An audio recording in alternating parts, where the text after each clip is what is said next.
छात्रों, मैं आज हिंदी की कक्षा में आपका स्वागत करती हूँ। आज हमारा हिंदी का विषय है पत्र लेखन। पत्र लेखन एक कला है। मानव के व्यवहारिक जीवन में पत्र का बहुत महत्व है। यह संदेश भेजने और प्राप्त करने का सबसे सरल तरीका है। इसके माध्यम से हम दूर बैठे अपने मित्रों तथा सगे संबंधियों से विचारों का आदान प्रदान कर सकते हैं। प्रायः देखा गया है कि जिन बातों को हम अब संकोचवश किसी से नहीं कह सकते, उसे हम पत्र में लिख करके आसानी से कह देते हैं।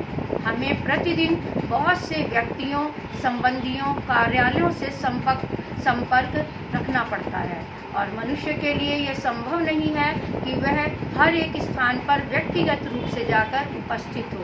इसलिए पत्र का सहारा लेना पड़ता है। पत्र के माध्यम से प्रेषक अर्थात भेजने वाले के व्यक्तित्व की झलक का पता चलता है। इसलिए विद्यार्थियों को प्रभावशाली पत्र लिखना बहुत आवश्यक है। आज मैं इसीलिए आपको यह सिखाने जा रही हूँ। आज मैं आपको आदर्श पत्र के गुण समझाने जा रही हूँ। सबसे पहले आपका गुण है सरल भाषा। पत्र लिखते समय हमारी भाषा एकदम सरल होनी चाहिए। सरल भाषा, क्योंकि जिसको हम पत्र लिखते हैं वह उसे आसानी से समझ लेता है। दूसरा पॉइंट है, हमारा पत्र में जो भी बात लिखी जाए स्पष्ट तथा सारगर्भित होनी चाहिए। कि जो भी हमारी पत्र में भाषा लिखी है, जो भी हमने अपनी समस्या लिखी है, वो स्पष्ट होनी चाहिए कि जो पढ़ने वाले का है उसे समझ में आ जाए। और सारगर्भित मतलब एक संक्षेप रूप में होनी चाहिए और उसे हम अच्छी तरह लिखी जानी चाहिए। तीसरा पॉइंट है, पत्र में प्रत्येक वाक्य का एक ही अर्थ निकलना चाहिए। ये नहीं कि पत्र में हम मान लो हम पत्र लिख रहे हैं और ऐसी मीनिंग लिख देते हैं जिसके दो मीनिंग निकल रही हैं, तो उससे भी हमारे पत्र अच्छा नहीं लिख पाता। तो आपको एक ऐसा पत्र लिखना है कि जिसकी मीनिंग एक ही हो। पत्र संक्षिप्त रूप में होना चाहिए। संक्षिप्त बहुत लंबा चौड़ा नहीं, अपनी समस्या को, अपनी प्रॉब्लम्स को संक्षेप रूप में कहना चाहिए। आगे है, व्याकरण की दृष्टि से भाषा व्यवस्थित होनी चाहिए। भाषा व्याकरण की दृष्टि से आपको पता है, संज्ञा, सर्वनाम, क्रिया, विशेषण, विराम चिन्ह आदि, इन सभी का बहुत ही उचित प्रयोग होना चाहिए। विराम चिन्हों का भी उचित प्रयोग होना चाहिए, क्योंकि अगर कहीं भी विराम चिन्ह गलत लग जाते हैं तो उसकी मीनिंग भी गलत ही निकल जाती है। विनम्रता तथा शिष्टाचार का पालन, ये हमें मेन ध्यान रखना चाहिए कि हम जो बात कह रहे हैं वो विनम्र रूप से कहनी चाहिए। और शिष्टाचार, हम जिससे बात कर रहे हैं, हमसे वो बड़े हैं, प्रिंसिपल है, जिनसे भी हम बात कर रहे हैं, उनसे हमें एकदम शिष्टाचार से, मैनर्स से बात करनी चाहिए। आगे है, अब है पत्र के प्रकार। पत्र अनेक प्रकार के होते हैं। इनमें से इसे दो भागों में बांटा जा सकता है, औपचारिक पत्र और अनौपचारिक पत्र।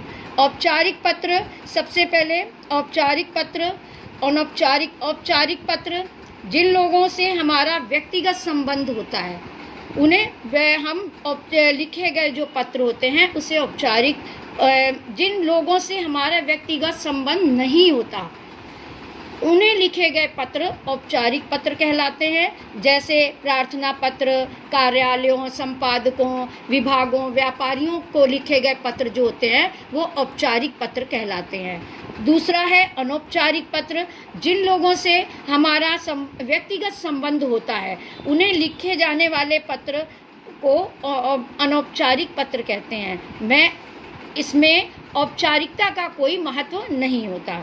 जैसे सगे संबंधियों को लिखे जाने वाले पत्र, बधाई पत्र, निमंत्रण पत्र, संवेदना पत्र, ये सभी अनौपचारिक पत्र होते हैं।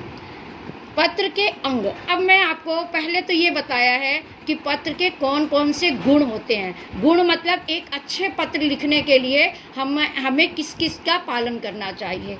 अब है पत्र के अंग। अंग का मतलब है कि हमें शुरू से लेकर के आखिर तक हमें पत्र कैसे लिखना चाहिए। सबसे पहले अगर हम अनौपचारिक पत्र लिख रहे हैं, असल हम दादाजी, चाचा जी, मामा जी, किसी को भी अगर हम पत्र लिख रहे हैं तो हमें सबसे पहले ऊपर प्रेषक का पता व दिनांक। प्रेषक का पता मतलब भेजने वाले का पता। मान लो आप पत्र लिख रहे हो तो आपका एड्रेस आएगा और उसकी डेट आएगी नीचे।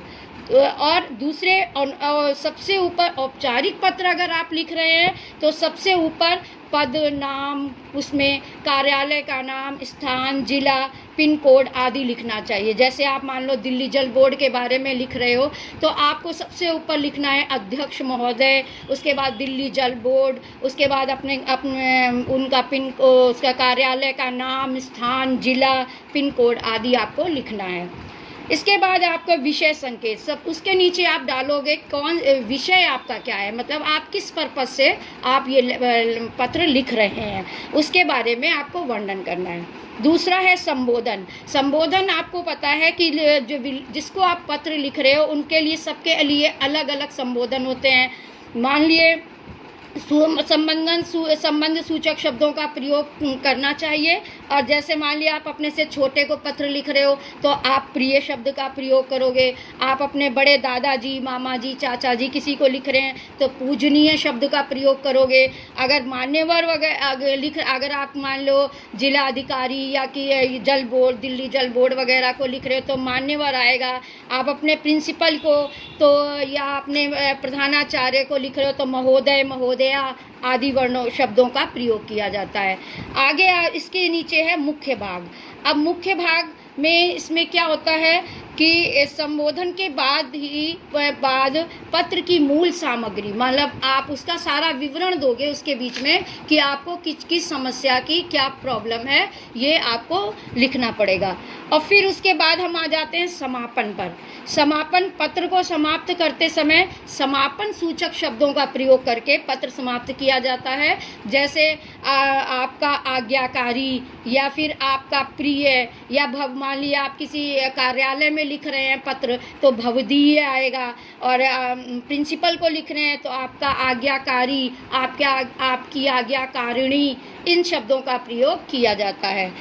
उसके नीचे, सबसे नीचे आप हस्ताक्षर लिखते हैं। हस्ताक्षर में समापन शब्दों के ठीक नीचे हस्ताक्षर लिखा जाता है। और हस्ताक्षर मतलब साइन, आपको अपने साइन करने होते हैं। और हस्ताक्षर के ठीक नीचे कोष्ठक में पूरा नाम अवश्य लिखना चाहिए। इसके नीचे आप अपना पूरा नाम लिख करके ही उसका वर्णन कर सकते हैं। इस प्रकार आज मैंने आपको हिंदी की कक्षा में पत्र लिखने के ढंग के बारे में और उसके गुण, अंगों के बारे में बताया, विस्तार से समझाया। आशा करती हूँ आपको समझ में आ गया होगा। अब आप अभ्यास कार्य में दिए गए प्रश्नों के उत्तर देंगे। कोरोना से बचें। आपके तथा आपके परिवार की मंगल कामना के साथ मैं अपनी कक्षा समाप्त करती हूँ।